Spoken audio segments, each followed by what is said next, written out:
C'est une simple question, mais elle en dit long. Pourquoi font-ils peur? Titre, le messager en une. Eux, ce sont Maurice Kamto et Cabral Libby, deux figures de l'opposition, deux trajectoires différentes, mais un même constat. Leur seule présence dans la course à la présidentielle 2025 provoque déjà des secousses. Pourquoi un pouvoir en place depuis plus de 40 ans devrait-il trembler face à des hommes dont les candidatures ne sont même pas encore validées? Pourquoi les manœuvres pour les neutraliser commencent-elles avant même que la bataille électorale ne soit officiellement engagée? La réponse est dans le rapport de force inédit que ces deux hommes incarnent. D'un côté, Maurice Kamto, leader du MRC, qui n'a jamais officiellement reconnu sa défaite en 2018 et continue d'incarner l'opposition de rupture. Son discours, son électorat, son positionnement international font de lui une menace politique majeure pour le régime en place, à tel point que chaque élection devient une équation complexe. Le laisser concourir, c'est prendre le risque d'un raz-de-marée électoral. L'écarter, c'est s'exposer à une contestation explosive.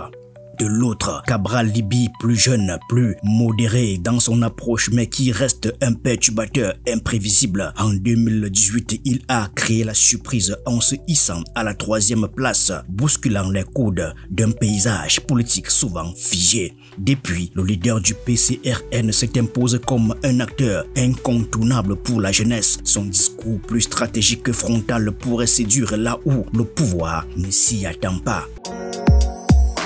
Bonjour à tous et bienvenue dans cette revue de presse du jour. Ce que le messager pointe du doigt, ce ne sont pas seulement des rumeurs d'invalidation de candidature. C'est le signe d'une peur bien réelle au sommet de l'État. Si tout était joué d'avance, il n'y aurait pas besoin de préparer des scénarios pour empêcher certains acteurs d'entrer sur le terrain. D'autant que de l'autre côté de l'échiquier, Cameroun Tribune joue la partition du pouvoir avec une sérénité affichée. Jean Kuité, secrétaire général du RDPC, assure que tout est sous contrôle.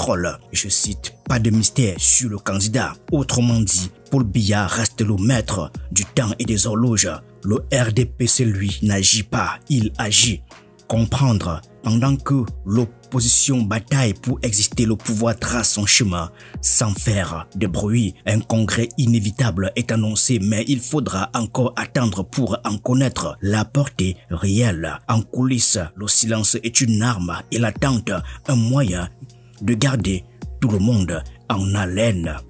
Un silence qui rappelle étrangement celui qui plane sur l'affaire Martinez-Zogo, mise en lumière par Le Jour. Un an après l'ouverture du procès, aucune audition. Un dossier aussi explosif qu'opaque où la justice semble jouer la montre. Pourquoi ce temps mort? À qui profite ce flot? Les réponses tardent et dans cette attente, c'est l'opinion publique qui s'impatiente.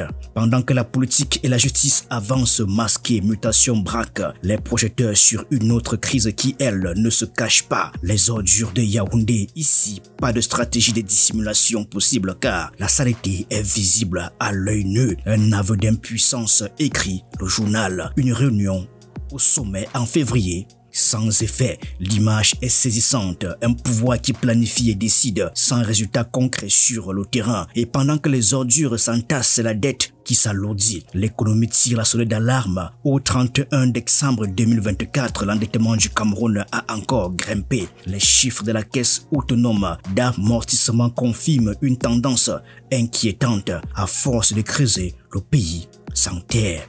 Ainsi va le Cameroun entre une présidentielle déjà sous tension, une justice en suspense, une capitale engluée dans ses déchets et une économie qui flirte avec le gouffre. Certains ont peur, d'autres attendent et au milieu le pays avance, ou plutôt piétine sur un fil tendu au-dessus du vide. Merci à tous et à lundi.